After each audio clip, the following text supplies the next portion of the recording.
Friends, आपने German shepherd को police dogs, guard dogs और लॉयल कंपेनियन के रूप में देखा होगा। लेकिन क्या आपको पता है कि इस ब्रीड के पीछे कुछ ऐसे सीक्रेट छिपे हैं जो काफ़ी लोगों को नहीं पता। आज मैं आपको जर्मन शेफर्ड की वो कहानी सुनाने वाला हूँ जो शायद आपने पहले कभी नहीं सुनी होगी। सबसे पहले बात करते हैं इसका ओरिजिन कहाँ से हुआ था। जर्मन शेफर्ड का जन्म 1899 में मैक्स वॉन स्टेफनेट्स ने किया था। लेकिन हिडन बात यह है कि मैक्स ने अपनी एक डॉग हॉरेन वॉन ग्रेफेथ को बेस बनाया था और आज के 99% जर्मन शेफर्ड उसी की ब्लड लाइन से निकलते, मतलब पूरी दुनिया के जर्मन शेफर्ड एक ही एंसेस्टर से जुड़े हैं। वर्ल्ड वॉर के टाइम पे जर्मन शेफर्ड को स्पाई डॉग्स के रूप में यूज किया गया था। ये मैसेज लेकर एक ट्रेंच से दूसरे ट्रेंच जाते थे।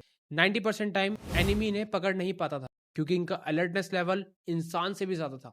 अब बात करते हैं इनके लुक्स एंड यूनिक एबिलिटीज के बारे में। जर्मन शेफर्ड की आंखों में एक ऐसा फोकस होता है जो ह्यूमन लाइज को डिटेक्ट कर लेता है। स्टडीज में पाया गया कि जर्मन शेफर्ड अपने ओनर की बॉडी लैंग्वेज और हार्ट बीट को देखकर समझ जाते हैं कि सामने वाला सच बोल रहा है या झूठ। इनका नोज पावर इतना स्ट्रांग होता है कि 1 किलोमीटर दूर से ही ह्यूमन सेंट आइडेंटिफाई कर लेते हैं। इसलिए इन्हें ड्रग डिटेक्शन और सर्च रेस्क्यू में सबसे ज्यादा यूज किया जाता है। एक और यूनिक बात, जर्मन शेफर्ड का बाइट फोर्स अप्रॉक्स 238 psi होता है। मतलब अगर ये बाइट कर ले तो वुडन और मेटल को तोड़ देते हैं। बट इनकी कुछ रेयर प्रॉब्लम्स भी हैं जो काफी लोग बताते नहीं है। हर डॉग ब्रीड के प्रॉब्लम्स होते हैं, पर जर्मन शेफर्ड के कुछ हिडन हेल्थ इश्यूज हैं।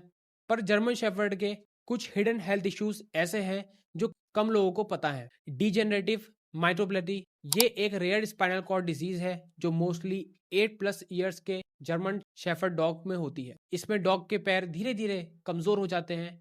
ये डिजीज ह्यूमन के ASL जो कि पैरालिसिस डिजीज जैसी होती है। पैनक्रेटिक इनएफिशिएंसी EPI, ये एक जेनेटिक प्रॉब्लम है जिसमें जर्मन शेफर्ड डॉग का फूड डाइजेस्ट नहीं होता और हमेशा इनकी जो लेग्स हैं वो काफी वीक दिखती है।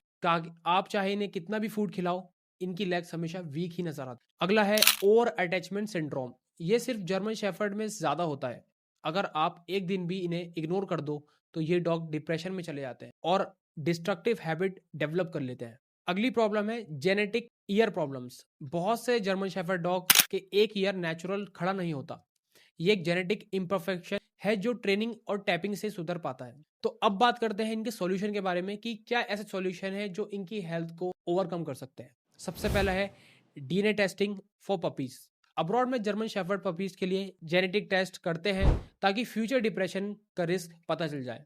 इंडिया में ये कल्चर अभी रेयर है। सेकंड है raw diet and enzyme supplement. EPI dog के लिए स्पेशल एंजाइम मार्केट में मिलते हैं जो डाइजेशन में हेल्प करते हैं। अगला है हाइड्रोथेरेपी।